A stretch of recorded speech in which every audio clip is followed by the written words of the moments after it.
उत्तरांचल नामा में आप सभी का स्वागत है। मैं हूं शक्ति प्रकाश श्रीवास्तव। बीएमसी में टूटा शिवसेना का तिलिस्म।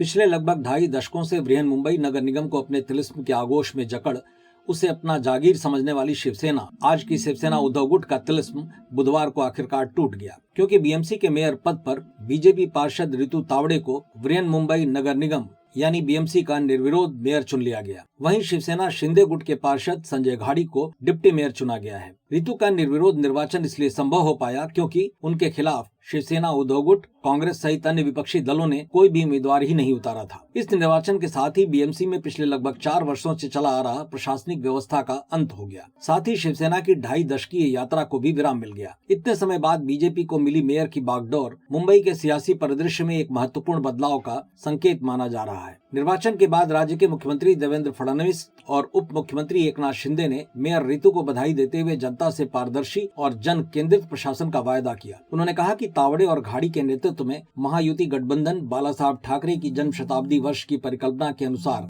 मुंबई के विकास में तेजी लाएगा। पार्षदों की जयकार के बीच तावड़े और घाड़ी ने बीएमसी हाल में औपचारिक रूप से पदभार ग्रहण किया और नगर आयुक्त भूषण गगरानी से कार्यभार स्वीकारा। फडणवीस ने कहा कि मुझे बेहद खुशी है कि शिवसेना बीजेपी महायुति गठबंधन ने बीएमसी में मेयर और डिप्टी मेयर के पद हासिल किए हैं। रितु तावड़े और संजय घाड़ी दोनों ही गठबंधन के समर्पित कार्यकर्ता हैं। उन्होंने आगे कहा कि महायुति ने एक पारदर्शी और नागरिक केंद्रित नागरिक प्रशासन सुनिश्चित करने के लिए मतदान मांगा था। यह शपथ ग्रहण समारोह मुंबई वासियों द्वारा दिए गए जनादेश को दर्शाता है। इन लोगों ने तावड़े को एक अनुभवी और सशक्त मराठी चेहरा बताया। उन्होंने उनकी तारीफ करते हुए कहा कि उन्होंने लगातार नागरिक मुद्दों को उठाया है। मुख्यमंत्री ने विश्वास व्यक्त किया कि उनके नेतृत्व में गठबंधन के विकास एजेंडे को और गति मिलेगी। डिप्टी मेयर घाड़ी की नियुक्ति पर फडणवीस ने कहा कि वरिष्ठ शिव सैनिक के रूप में उनके अनुभव से शहर को लाभ मिलेगा। उन्होंने दोहराया कि नगर निगम का संचालन बाला साहब ठाकरे द्वारा परिकल्पित आदर्शों के अनुसार ही किया जाएगा। फडणवीस ने आश्वस्त किया कि राज्य सरकार बीएमसी को नई दिशा देने और मुंबई के निवासियों की आकांक्षाओं को साकार करने के लिए नए नागरिक नेतृत्व को पूरा समर्थन देगी। बेशक बीजेपी को मेयर पद मिल जाने से उसकी मुराद पूरी हो गई है, लेकिन यह भी कड़वी सच्चाई है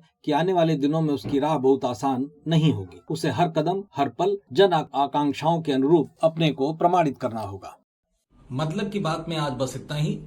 कल फिर मुलाकात होगी इसी समय, इसी चैनल पर। तब तक के लिए नमस्कार।